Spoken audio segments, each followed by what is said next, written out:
pagtingin, pananaw o kuro-kuro ng mga bisita at panauhin o mga anchors o host sa programang ito ay sarili at tanging opinyon at pananaw ng mga nabanggit at hindi opinyon o pananaw ng Aliw Broadcasting Corporation, mga producers o mga namamahala ng Aliw Broadcasting o anumang organisasyon na affiliated sa network at kailanman ay hindi iniendorso ng Aliw Broadcasting Corporation ang mga nabanggit na opinyon at pananaw sa programa.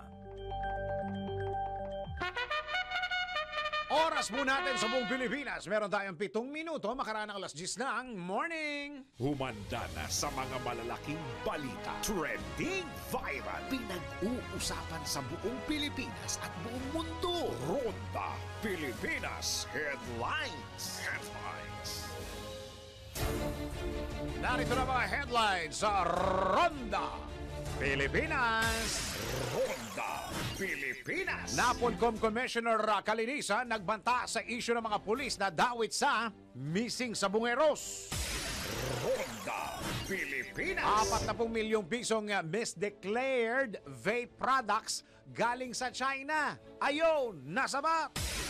Ronda Pilipinas. Panibagong taas presyo sa mga... Ito na!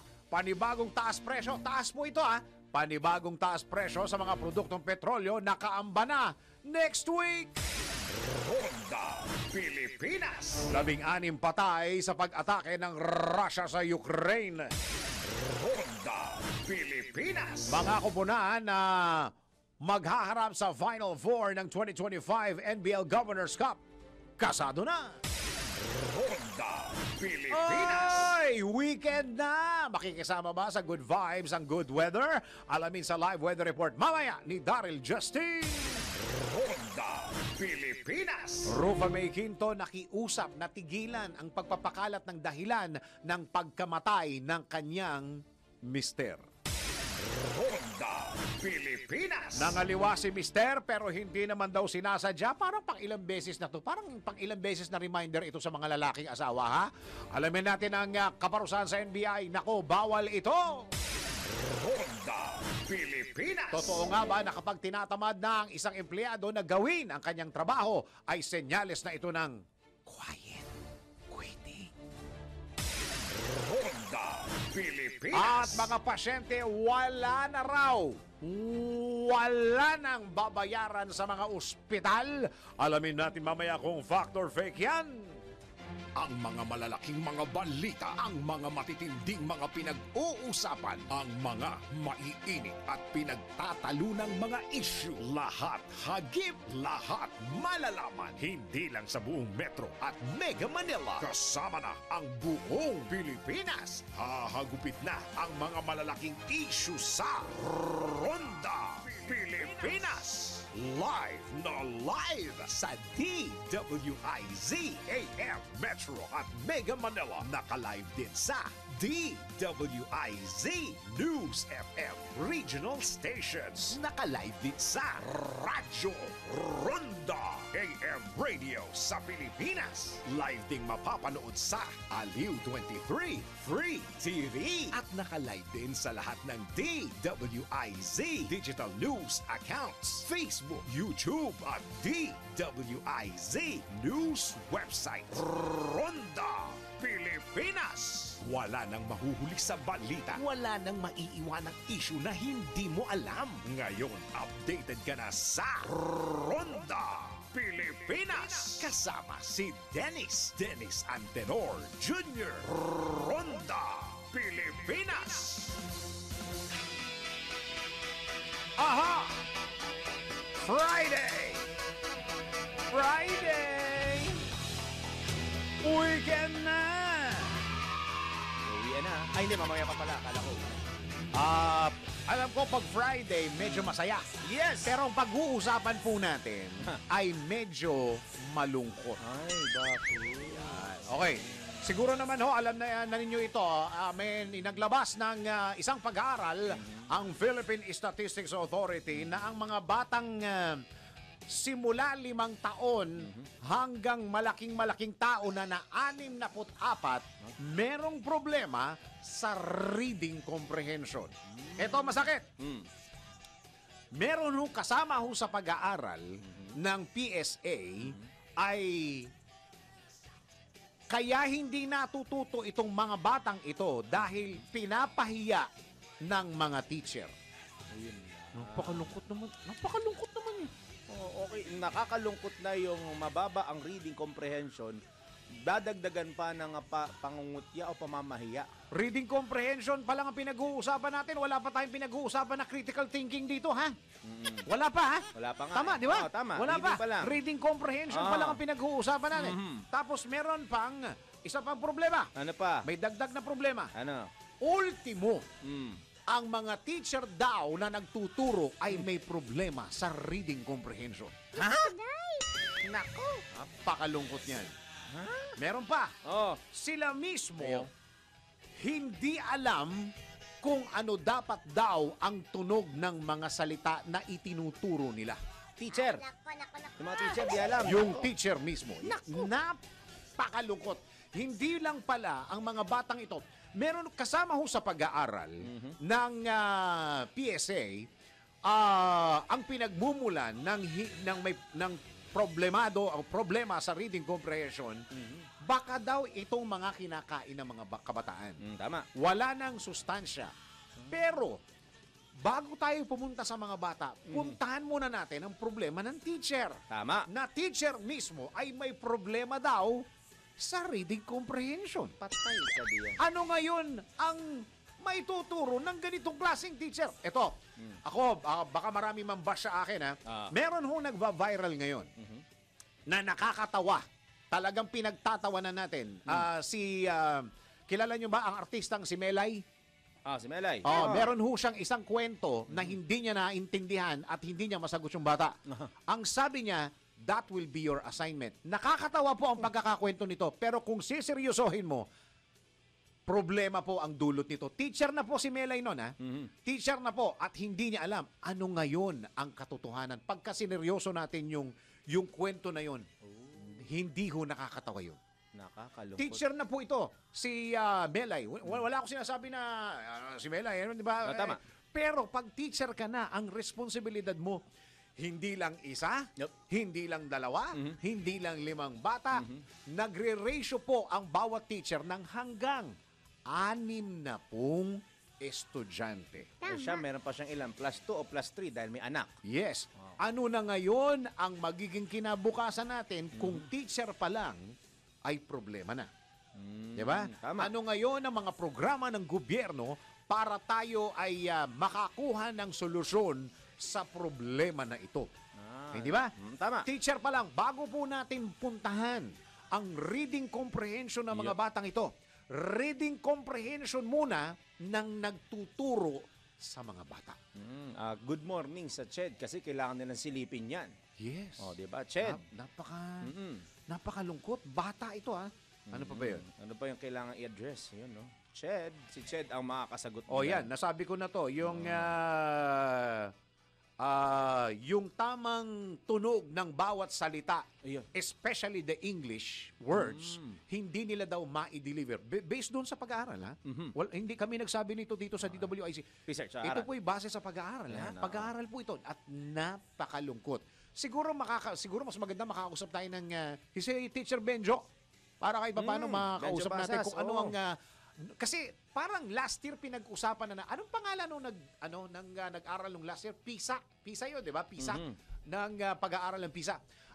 Ano na ngayon ang ginawa natin? O ano na ba yung mga programa? Ultimo yung mga teacher, mga asosasyon ng mga teachers, mga grupo ng mga teachers, CHED, DepEd, para suportahan at tulungan itong bago ho yung mga bata, yung mga teachers muna. Yes. At napakalungkot niya. Programs nila habang ngayon na ongoing lalo ang school year. Ako naman, ako'y produkto ng public school, pero wala akong ganyan.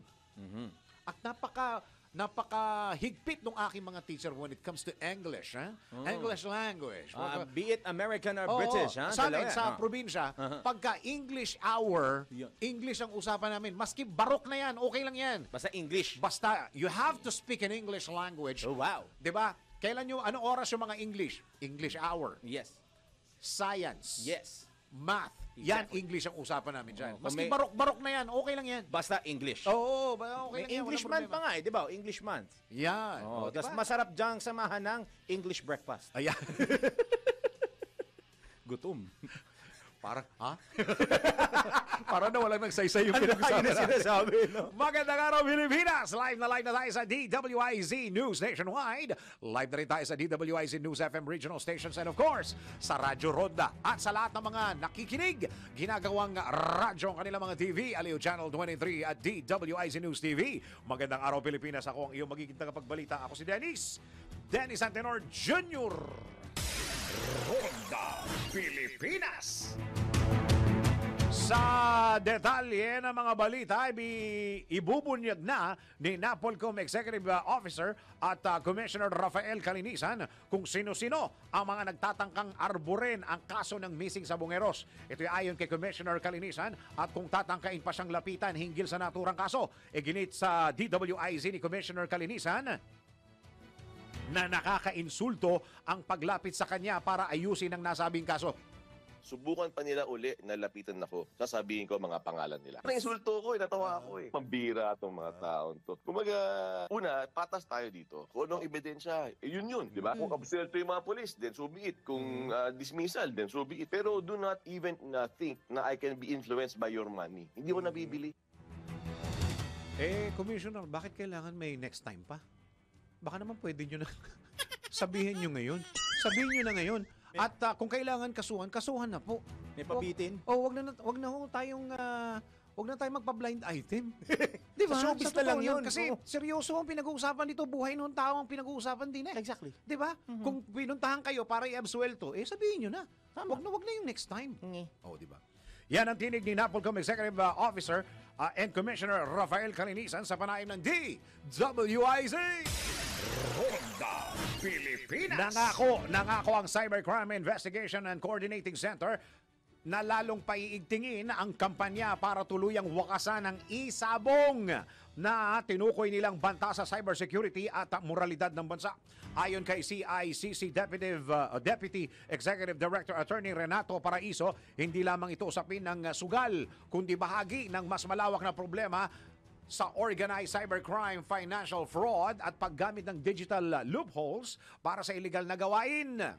Bagamat naniniwala siyang hindi solusyon ng total ban sa online gambling, iginit ng opisyal na mas epektibo ang mahigpit na regulasyon at malinaw na patakaran. Kabilang sa akbang ng CICC, ang pagpapalakas ng surveillance at digital forensics para labanan ang online scams, child exploitation, identity theft at illegal na online gambling. Nanawagan din ang grupo sa mga mambabatas na magbalangkas na ng balanseng batas na magpaparusa sa lumalabag ng hindi nakukompromiso ang nobasyon sa digital entertainment. Ronda Pilipinas. Samantala, tanggabo tayo ng isang report. DWIZ Patrol Report. Mga senador na nais tumalima ang Senado sa naging ruling ng Korte Suprema sa impeachment case laban kay VP Sara, nasa 19 na hanggang 20 na. Alamin natin ang report ni Patrol 19 Celi Ortega. Bueno, Ate Celi, go! Nasa 19 hanggang 20 senador ang nais na sundin ng Senado ang naging ruling ng Korte Suprema na unconstitutional ang impeachment case laban kay Vice President Sara Duterte. Ito niyag ni Senate President Pro Tempore Jinggoy Estrada. Ayon kay Estrada, binatay niya ito sa mga nagiging pahayag at body language ng mga kapwa niya senadora. Ayon sa senador, ang pagsang-ayon na sundin ang Supreme Court ruling ay katumbas ng pagdismiss o pagbasura ng Senado sa articles of impeachment laban kay VP Sara. Dapat lang anyang tumalima sila sa ruling ng Supreme Court dahil ang mga desisyon nito ay nagiging bahagi na ng mga batas ng bansa. Hindi rin anya kailangang hintayin ng Senado ang balak ng Kamara na pag-apela dahil immediately executory ang ruling ng Korte Suprema. Gaya ng ilang kasamahan, ibinabala ni Estrada ang constitutional crisis at maaaring gulo kapag hindi nila sinunod ang naging ruling ng kataas-taasang hukuman. Ito dahil wala nang kikilala sa anumang pasya ng Korte Suprema kung mismong mga senador ay hindi tatalima dito. Sa August 6 anya may isasapinal ang desisyon ng Senado kung kailan nila na pagkasunduan na pagdebatehan at pagpasyahan ang magiging aksyon ng Senado sa ruling ng Korte Suprema. Ang kay Estrada, magdidesisyon sila sa naturang usapin bilang legislative body at hindi na magkukundin pa ang Senado bilang impeachment court. Samantala, sinabi ni Estrada na oras na paboran ng Korte Suprema ang desisyon o paboran ng Korte Suprema ang ihaing motion for reconsideration ng Kamara de Representantes ay tatalima din ang Senado at handa silang gampanan ang kanilang tungkulin na magsagawa ng impeachment trial. Sa ngayon, may pinaiikot sa Senado na resolution na humihiling na rekonsidera o repasuhin ng Supreme Court ang kanilang naging desisyon. 4 ng senador ang lumagda sa resolution. Ito sina Senator Kiko Pangilinan na siyang nag-draft ng resolution at lumagda na rin sina Senator Bam Aquino, Risa Ontiveros at Senate Minority Leader Tito Soto III. Ito si Patrol 19, Celdy Ortega Bueno para sa Impila Metodong Lakas sa DWIC. Nagbabalita ng tama, naglilingkod ng tama. Ronda Pilipinas. At alamin na natin ang magiging weather ngayon. Pinakahuli, pinaka-latest, pinaka-napapanahon. Whether we like it or not, ito ang magiging DWIZ Weather Report. Alamin na natin ang magiging weather, lalong-lalo na bukas, weekend, Sabado-Linggo tayo. Mula kay Daryl Jesting. Yung mga mag-uubos ng sahod dyan, hinay-hinay lang ho. Sauna, no? Sauna. Kahapon. Kahapon. Auno ngayon, wag maghinay-hinay sa gastos, August ha? na, no? August na, malapit na naman kayo mag-imbak ng pangregalo ninyo. Uy, malapit na ako mag-countdown. September is Burr month. Diba? Yeah, oo. Malapit na ako mag-ipon ng aking, ng aking pangregalo. Sana may mapangregalo. Ako, maghahanap ako ng lugar Lugar. kung saan magtatago. Ayan, lalo na sa inaanak. Doon sa... joke lang yun. Ikaw kasi nagbanggit ka pa. Sa ating pong lagay ng panahon, ayon po sa latest na tropical cyclone formation outlook na inilabas sa Pag-asa ngayon 10 in the morning, may LPA pa rin po na binabantayan na Pag-asa sa labas. Take note, nasa labas po ito ng Philippine Area of Responsibility. Huling namataan sa layong 1,225 kilometers, hilagang silangan ng extreme northern Luzon. Mayroong may tsansa po na ito ay mag-alabagyong Auring at tumawid sa ating bansa. Kapag ito'y tumawid at naging isang ganap na bagyo o tropical depression, papangalanan po itong bagyong Fabian. So, Auring, Bising, Krising, Dante, Emong, Fabian. Pag nagkataon, ito na po ang pang-anim na bagyo na papasok sa loob ng ating area of responsibility at inaasahan na kung ito'y matutuloy, tatawid lamang ito at lalabas agad-agad sa boundary ng ating PAR. Pero sa araw po na ito, patuloy pa rin pong umiiral ang southwest monsoon o hanging habagat. Magdadala po ito ng maulap na papawiri na may mga pulupulong pag-ulan at may hinang pagkulog-pagkidlat sa Ilocos Region, Batanes, Babuyan Island, Abra, Benguet at Zambales. Habang sa Metro Manila naman, nalalabing bahagi ng Luzon at Visayas, partly cloudy to cloudy skies with isolated rain showers o thunderstorms. Dulot naman po ng southwest monsoon pa rin o habagat. Pero mas magandang weather conditions ang inaasahan sa Mindanao, mga localized thunderstorms lamang, lalo na po sa dakong gabi. Sa ating 3-day weather outlook sa mga pangunahing lungsod sa ating bansa, sa Metro Manila, asahan natin ang fair and good weather up until Monday. So kung mag-outing o mag-lalayas kayo at mag-outdoor activities, it's the perfect time na i-celebrate yan ngayong weekend. 27 hanggang 33 to 34 degrees Celsius ang agwat ng temperatura sa Metro Cebu. Ganun din, maganda at maaliwala sa panahon na may minsan ang mga panakanakang pag-ambon lamang sa hapon o gabi. 28 hanggang 34 degrees Celsius ang temperatura. At sa Metro Davao, asahan sa Monday ang mga may hinang pag-ulan lamang na hindi naman tatagal, pero all throughout the weekend, asahan ang partly cloudy to cloudy skies. Ayan po, 25 hanggang 32 to 33 degrees Celsius ang agwat ng ating temperatura. Asahan po ngayong Agosto ang dalawa hanggang 3 bagyo na posibleng pumasok sa ating area of responsibility. 2 hanggang 3 lang yan, pero minsan hindi natin inaasahan na maaring dumami pa yan, depende sa magiging formation ng mga kaulapan sa labas ng ating PAR. Ito Sana na. wag na kahit isa. Kahit isa, wag pahinga muna. Oo, no? Kasi yung basa pa yung kalye. Yung pakiramdam ng 3 bagyo ng Hulyo, parang kalahating taon mo na naranasan yung mga pag-ulan na yun eh. Tama. Isang Saka linggo ano, lang basa pa yung kalye, inulan na naman. Oo. Kaya yung pagbaha sa atin, tumataas lang eh, no? Yung landslide pa sa norte. O, di ba? Ang dami mga gumuhong lupa sa norte. Oy, lalong-lalo na sa ano, di ba? Yung sa Baguio. O, di ba? Yung, tawag dito, yung parang tunnel po, yung sa mga nagpupunta sa Baguio, Benguet, di ba? May tunnel, tapos nalaglag yung mga bato doon sa entrance nung tunnel. So may parang may natrap doon. Ito ba yung sa may Cannon Road ba to? Canon yata yan, Sa no? may Cannon Road ato to. Eto tanong. Oh. Bakit yung bato, ang tinamaan yung mismong entrance, hindi yung tunnel mismo, no? Yun nga eh. No? Isipin mo. Ay, nako. Hindi, kapag nung gumulong yung bato, doon humarang sa entrance. Doon mismo sa entrance at doon sa mismong ibabaw nung tunnel, hindi doon. Safe na safe. Oh, hindi doon. Hindi doon tumawa. Hindi doon tumaming. Di ba? Hindi bakit doon tumawa. O kaya nga eh. Ano Ano kaya? klaseng Hindi, structure siguro, yan? ano lang yun? Nagkataon. Nagkataon. Nagkataon lang yan. Oo. Pero mag-ingat pa rin po yung mga kababayan Ingat pa rin natin. po. Kasi mahirap na, huwag kalimutan magbaon ng payong, kapote ng bota. Pag binaon, gamitin, huwag kainin. Yeah. Yan ang nakakatakot. Pag sinabing baunin, tapos iniligay ninyo ang payong sa lunchbox. Yeah. Hindi dapat doon nilalagay yan. Hindi ko nabilinan si paring Aldrin dito, boss. Nakalimutan ko bilinan sa Sunrise Sunset. Tingnan natin kung naka-ready mga patunog-tunog niya dyan. Sunrise Sunset tayo. Tingnan na. Ay! Very good. Nauna na. Sumikat ang araw, ha? Hindi nga nabili na, ng aga eh. Halatang hindi scripted. Sumikat ang araw kaninang 5:39 ng umaga. Lulubog ito, Aldrin. Anong oras? Wala. Hindi nga nabili na. kanina maaga, ngayon late naman. Ganda ng timing. 6:25 po ng gabi, lulubog ang araw today. Pero happy weekend pa rin po. Good Happy vibes tayo all weekend the way. po. Lalo na dahil may sahod at may pera ang taong bayan. Kaya sa mga magpupunta sa mall, magbaon ng napakahabang pasensya, lalo na pagpila ng parking. Yes. Meron totoo pa yan. magandang movie ngayon. Dapat pala, sama ko yun, may magandang movie na mapanood. No? Hindi ko alam eh. Ano ba mga palabas ngayon? Fantastic Four pa rin nata. Meron third week na, no? Diba? Extended ba? Hindi ko. Parang usually naman pagka Marvel, laging extended yun eh. Ano ba nangyari sa end credits?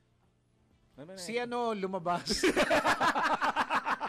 Iyan na muna ang aking latest weather report, whether you like it or not. Ako po si Daryl Justin, laging nagbabaalala, bota, hindi droga. Nagbabalita ng tama, naglilingkod ng tama. Ang reminder lang po sa ating mga kababayan, huwag matakot magpakonsulta sa tuwing makakaramdam ng sakit dahil may PhilHealth na siguradong aalagaan ang kalusugan mo at kalusugan ko. Lahat tayo ay miyembro at sigurado sa benepisyo. Pumunta lamang sa mga accredited Consulta Package provider para makapag-avail ng Consulta Package. At para sa karagdagang impormasyon, bumisita lamang sa kanilang website na www.philhealth.gov.ph at pindutin ang click to call icon. Tandaan nyo dahil Pilipino ka, Pilipino tayo, may PhilHealth tayo. Ronda Pilipinas. Oras mo natin sa buong Pilipinas. 30 minuto makaraan ng alas 10 ng morning. Tuloy-tuloy mga balita at impormasyon sa Ronda Pilipinas. Tanggap po tayo ng isang report. Mahigit 1,500, 1,500 residente ng Aurora na kinabang sa Lab for All Caravan. Alamin natin ang ulat ni Angelo Bainyo. Mahigit 1,500 residente mula sa 8 bayan ng Aurora ang tumanggap ng libreng serbisyong medikal sa isinagawang Love for All Caravan ni First Lady Lisa Araneta Marcos sa San Edgardo J. Angara Convention Center. Katuwang ng programa ang Philippine Charity Sweepstakes Office na pinangunahan ni Director Imelda Papin. Namahagi rin si PCSO OIC Branch Head Marites de la Cruz ng charity bus sa mga benepisyaryo. Iginawad ng PCSO ang checking nagkakahalaga ng 244,738.59 pesos. Yan ay bilang mandatory lotto share ng lalawigan. Tinanggap ito ni Aurora Governor Reynante Tolentino. Patuloy ang suporta ng PCSO sa Love for All upang maihatid ang inklusibong libreng serbisyo sa iba't ibang panig ng bansa. Yan ang PCSO, hindi umuurong sa pagtulong. Angelo Bainyo, nagbabalita ng tama, naglilingkod ng tama. Ronda Pilipinas. Alam nyo ba na ang katumbas ng bawat taya sa Philippine Charity Sweepstakes Office o PCSO ay kawang gawa? Sa bawat ticket mo, siguradong may matutulungan kang kababayan sa kanilang pangangailangang medikal dahil sa PCSO. Basta kawang gawa at pagtulong, hindi kanila uurungan. Kaya palaging tandaan, ang bawat taya may kawang gawa. Ronda Pilipinas.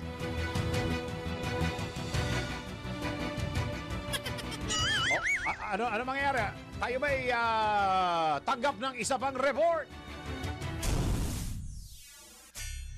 10 araw na voter registration na nagsimula ngayong araw, posibleng mapalawig pa, ayon po yan sa COMELEC. Magandang balita mula kay Patrol 5, Ayayo Bangko, Kuyaya.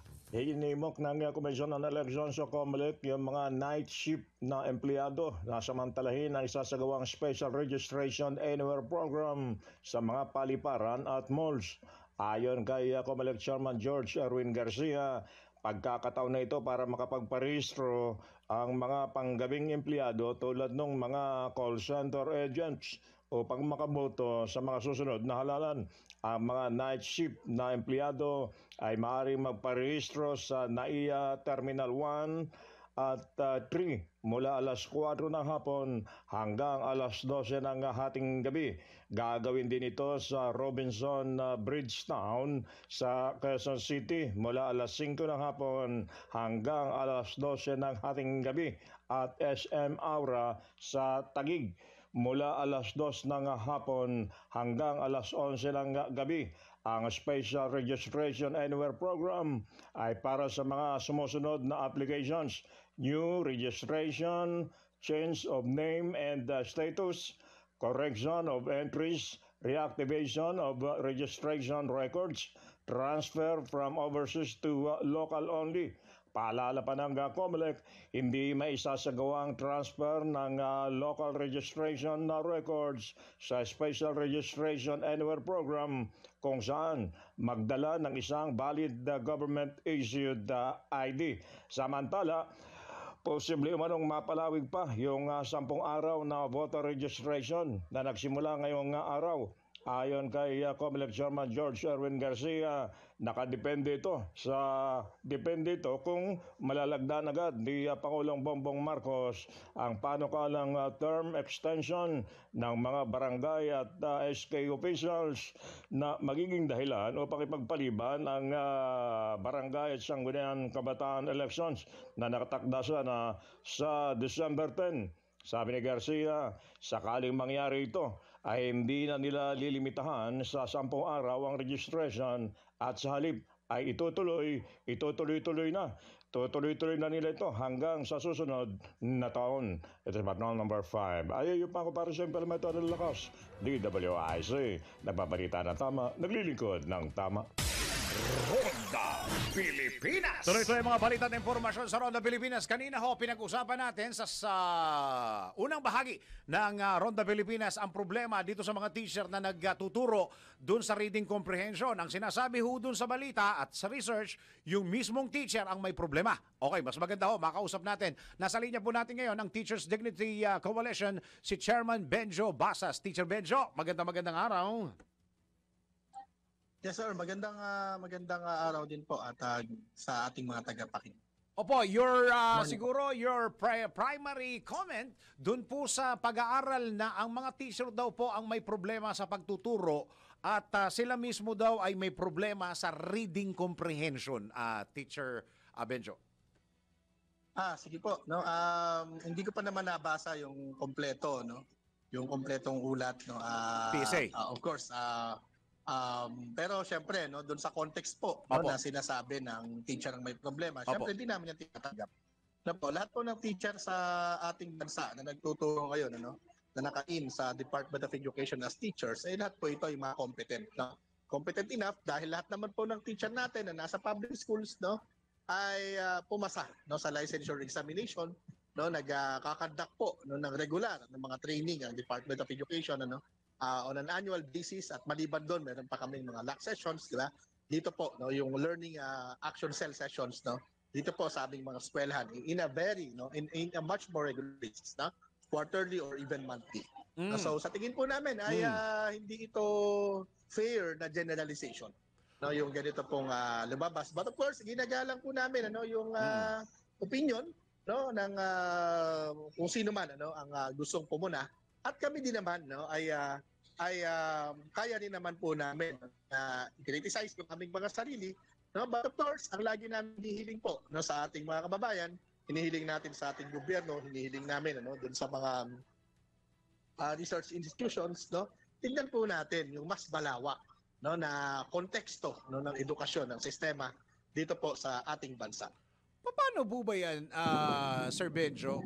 Meron ho bang paano ba yan? After a year, may assessment po ba tayo sa mga teachers? Meron pa tayong yung exam ay magko-confirm ng kanilang kagalingan sa pagtuturo. May mga ganyan ba tayo, Teacher Benjo? Wala po tayong ganyan po. Yung manner na ganyan po sa tinatanong po ninyo. Wala po tayong ganyan ka-establish na mga gawain. But of course, meron lamang tayo yung pagpasok. Diba? Pero pag nandito na, yung nasa in-service na, ay wala po tayo gano'n. Maliban doon sa binabanggit ko po. Hindi po kasi nagkakaroon dito ng hindi nagkakaroon ng assessment, Ang meron po kami ginagawa ay yung tinatawag po natin ng mga trainings, 'di ba? Pangalawa, kaugnay diyan, meron din po tayong mga tinatawag po natin na performance rating, or performance assessment din, 'di ba? Kung saan ay tinitignan kung nakakapagturo ng maayos, 'di ba?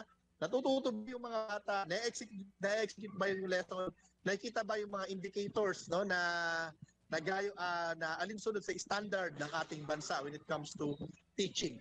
So may mga ganun po tayo. Ibig sabihin, marami po tayo iba't ibang pamamaraan para masukat yung kapasidad, masukat po yung kakayahan ng ating mga guro. Oo, kasi Teacher Bejos, ako nung high school ako, meron kami tinatawag na Master Teacher 1, Master Teacher 2. Parang umaakyat yung level nila at parang napopromote. Tapos parang paano ba yun? Paano ina-assess yun, Teacher Benjo? Meron po yung sistema, Opo, kasi mas opo. promotion, mas yan po ay may kinalaman sa promotion yung tinatanong po ninyo. Opo. Mas may kinalaman yan doon sa pag-anap ng posisyon ng isang teacher from this level to another. Yes. Diba? Kaya may teacher 1 po, meron Opo. tayong teacher 2, teacher Yes. 3, Oo. at ngayon magkakaroon natin tayo ng teacher 4 to teacher 7. And then, papasok yung master teacher 1, Oo. Tumataas po yung position na yan, tumataas din, dumadami rin yung obligasyon, dumadami yung responsibilities, Opo. And at the same time, of course, lumalaki rin yung compensation. Opo, So, tama. it is assumed, yes, of course, I have to agree, it is assumed na mas tumataas yung iyong position, mas nagiging magaling kang teacher. Kasi pag master teacher ka, yan ay salary grade 18. So, mas malaking dihamak yan doon sa teacher 1, na entry level na bagong pasok na salary grade 11 lamang. Oo. Ang laki ng difference niyan sa salary and even sa responsibility. So, it is assumed na mas magaling po yung mga master teacher Oo. kaysa doon sa mga non-master teachers. Pero this is being based on the performance, hindi yung assessment kung ano talaga yung galing at saka hanggang saan na yung galing ng teacher, Sir Benjo. Yes sir, yeah, certainly, ganun po siya, kasi hindi naman binibigyan ng exam, hindi naman yung mga aplikante, hindi naman binibigyan ng examination. Yung examination in the sense na kagaya po ng tinatanong niyo, di ba? Parang ganun po yung understanding ko, Oo. Ang binibigay po sa mga aplikante, para sa promotion, halimbawa, ay yung kanilang husay, sa pagtuturo. Meron din po diyan tinatawag na demonstration teaching, At i-assess po yung kanilang mga papel, yung kanilang pinag-aralan, kasama po yun. So lalabas po, ikaw ba ay naka-enroll sa masteral degree na course? Ikaw ba ay nakatapos na ng iyong masteral degree or yung doctorate? May mga ganun po sa amin dito sa Department of Education. Lalo ngayon, ay bago po yung ating paraan ng promotion. Meron na tayong tinatawag ngayon na career progression, expanded career progression, kung saan ay mas masalimuot, mas komplikado, mas marami yung hihingiin doon sa ating mga teacher bago umakyat, bago ma-promote sa next level. Opo. So, ang nagpo-promote po nito ay mga principal na o may set of people na parang ano tawag dito, panel na nag-a-assess o nagpoproseso ng leveling up, Sir Benjo? Tama po, magandang tanong. Ano po, nung pong nakaraan, kasi may binabanggit po ako kanina, di ba? Opo. Yung mga aplikante, actually, maglalaban-laban sila for a certain promotion, Yes. lalo na a certain position, Opo. lalo na kung kakaunti po yung mga positions na yan. Like yung binabanggit po natin ngayon, na master teacher position. Dati naglalaban-laban po kung ilan yung mga qualified. Kung qualified po yung 100, isa lang pinaglalabanan. Lahat po yan. No, maglalaban-laban ng kanilang mga papel, i-assess po yan, magkakaroon po ng mga ranking, and among all those who are actually qualified, ay pipili po yung appointing officer, which is the superintendent ng isang division. Meron po tayong panel, tama po yung tinatanong ninyo, meron po tayong committee, may committee po tayo na nag-a-assess po niyan. Pero ang trabaho naman nila mainly ay ministerial. Sine-check nila yung papel kung qualified ba ito o hindi, kung aabot ba ito sa point system o hindi, kapag ka hindi nakasali, di ba?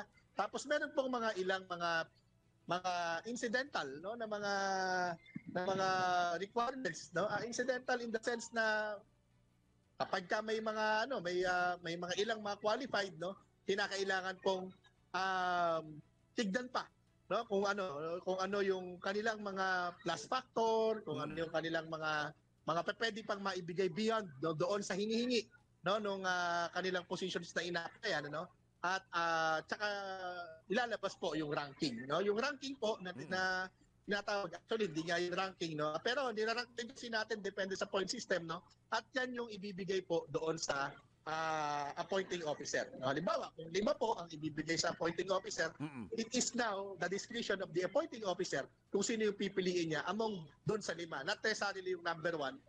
So not necessarily yung pinakamagaling, quote and unquote, kasi pwede siyang pumili out of all those qualified na ibinigay po ng promotion board, promotion and selection board. Okay, so tuldukan natin yun, Teacher Benjo. Walang teacher na hindi qualified na magturo ng pagbabasa at reading comprehension. Lahat po sila qualified, as in 100%, Sir Benjo.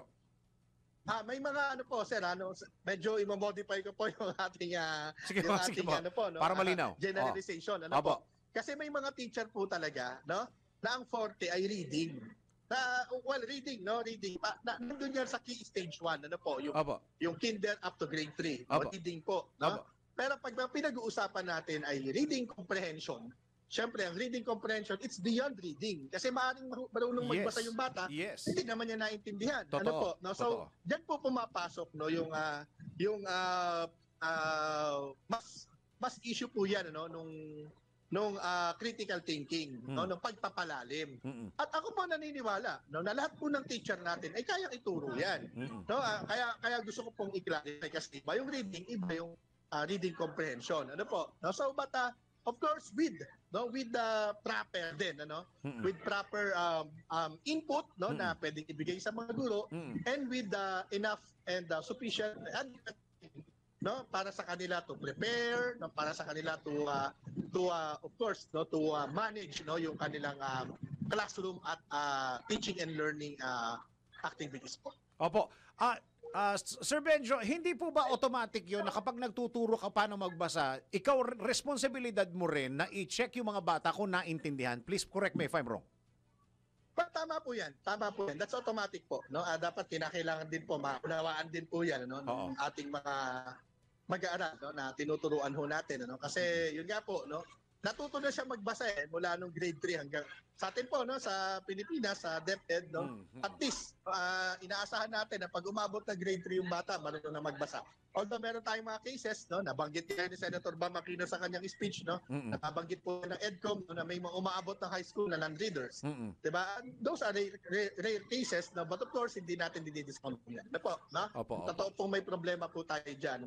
At kinakailangan din. Tama din naman kami, we would agree, na kailangan po din natin na kung kumbaga lagi na kailangan natin din na magkaroon po ng continuing capacity enhancement po sa lahat ng ating mga empleyado, kabilang na po ang ating mga teacher. Kasi nagbabago din naman, kung dati hindi kami marunong gumamit ng mga PowerPoint, ng mga Excel, ng computer, ngayon this is now a requirement, di ba? Maraming teacher po natin na inabot po ng ilang henerasyon, na tumuwid sa ilang henerasyon, na hindi naman marunong mag-computer no nung nagsimula magturo, pero ngayon yung computer po ay requirement na. So kaya dapat natin i-enhance. Just to cite no an example po no, na talagang maintindihan po natin lahat. Because sabihin, ganun po talaga no. Tayo po ay nag-enhance sa ating skills. Okay, siguro isa po ito sa mga malaking issue ngayon, ngayong lalo na kahapon pa. Base ho dun sa research, ang isa ho sa mga dahilan kaya hindi na tututo yung mga bata ay dahil namamahiya daw po yung mga teacher. Ano hong comment nyo dyan? Well, meron naman po din naman talaga, no? Oo. Pero again, no, I wouldn't agree no for that generalization, ano po. Meron naman po talaga, kaya nga po kahit naman po kami no sa aming mga statement no, binabanggit ko namin ano na baka kailangan din po natin ano na ipaalala no sa ating mga guro no na meron po tayong napakahalagang role no para dito po sa tinatawag ho natin na halimbawa diyan sa bullying, di ba? Kasi minsan po baka naman yung mga teacher natin ay nagkakaroon na kumbaga unwittingly no or unknowingly ay nakakadagdag no doon sa situation no ng bullying no. Pero hindi po ako naniniwala na intentionally no ay kabilang sila no doon sa namamahiya no or gusto nilang ipahiya yung mga mag-aaral po. Okay, iwanan lang natin, puntahan muna natin yung pag-aaral na reading comprehension. Ano ho ba ang ginawa na ho ng programa para makatulong po sa reading comprehension dahil doon sa pag-aaral ng PISA? Sir Benjo, ano na ho yung kumbaga, anong ginawa na ng gobyerno? Kasi last year pinag-usapan natin to, Sir Benjo eh. Ano na ho ang mga pagbabago at saka ano yung mga leveling up na ginawa natin? Well, marami naman na po no, may mga attempts na po ang ating gobyerno. In fact, ang Department of Education ano, Opo. meron na rin po mga program. Meron na nga po rin tayo ngayon ano na batas no, yung aral no na tinatawag no, yung accessibility no tungkol po ito no and recovery no. Tungkol po ito doon sa mga learning losses no na hinahabol po. Nako. Oo. Nawala si Sir Benjo. Pero alam mo, sa totoo lang, okay na ako eh. Paki-message na lang si Sir Benjo, magpasalamat ka na lang dahil that's gonna be my last question, you know? Maraming salamat, Sir Benjo. Basas ng Teachers Dignity Coalition. Tating balitang sports, mga kumuna na mag-aarap sa Final Four ng 2025 NBL Governors Cup. Kasado na. Alamin natin ang sports news mula kay Ian Articona. Sa mundo ng palakasan, ang latest malalaman sa DWIZ Sports News.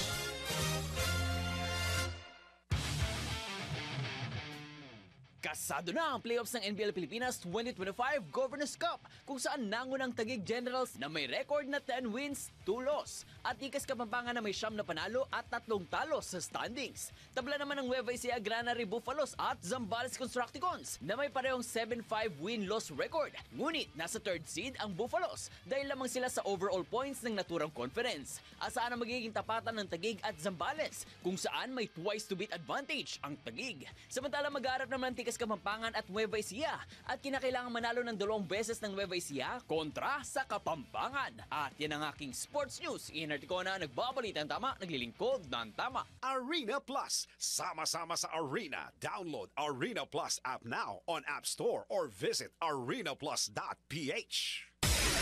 Ronda Pilipinas. Ito na ang latest, bagong-bago, fresh na fresh. DWIZ Showbiz News.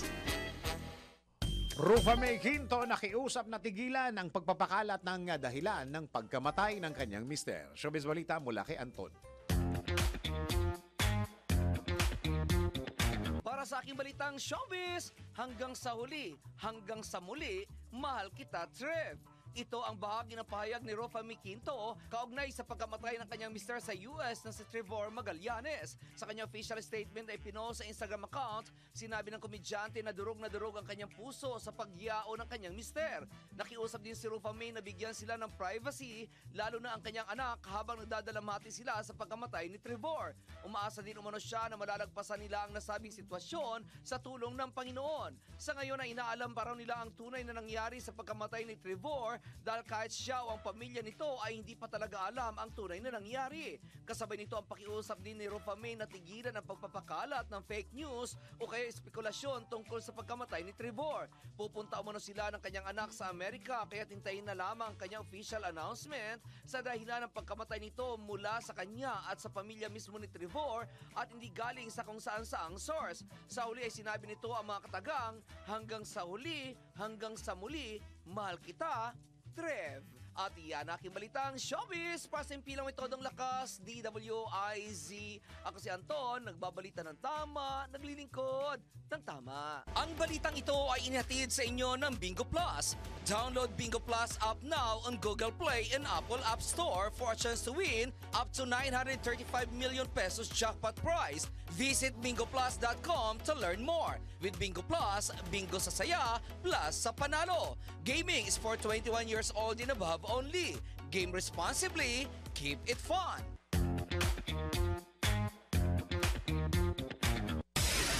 Ronda Pilipinas. At totoo nga ba na kapag tinatamad ang isang empleyado na gawin ang kanyang trabaho ay senyales na ito ng quiet quitting? Let's prove it!